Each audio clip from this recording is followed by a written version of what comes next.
Amen. This church will go from one level higher to another level in Jesus' name. Amen. Kada pamilya na naadiri mo taas pagod ang sa inyong kinabuhi sa ngalan ni Jesus. Amen. People in the church, Ug ang grupo sa mga katawan sa simbahan, Paul, he was so happy.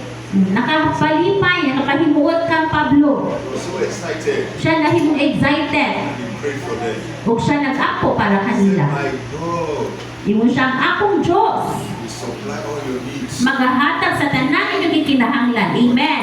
Riches in Christ Jesus. Amen. Pinaagi siyang kadato diha kang Kristo Jesus. I copy Paul now, Mausan akong awaton si Pablo. and I pray in the name of Jesus. Ikaw giampo sa ngalan ni Jesus. My God, Na ang akong Ginoo, akong Diyos. God of the Redeemed Christian Church of God, Ang Ginoo sa The Redeemed Christian Church of God God. of our Father in the Lord Pastor Adeboye, Ang Ginoo sa itong amahan diha sa Espirituhanon si Pastor E.A. Adipoy. sent us to you Nga mo'y nagpadala ka namo para kanino. to supply all your needs in the name of Amen. Jesus. Amen. Kaya nga Ginoo mo ay mo-supply sa inyong gikinahanglan sa ngalan ni Jesus. Of us shall lack in Jesus' name. Amen. Wala ka na to ang makulangan sa ngalan ni Jesus.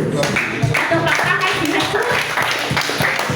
Salamat sa ayaw ang Ginoo pagpanalangin ka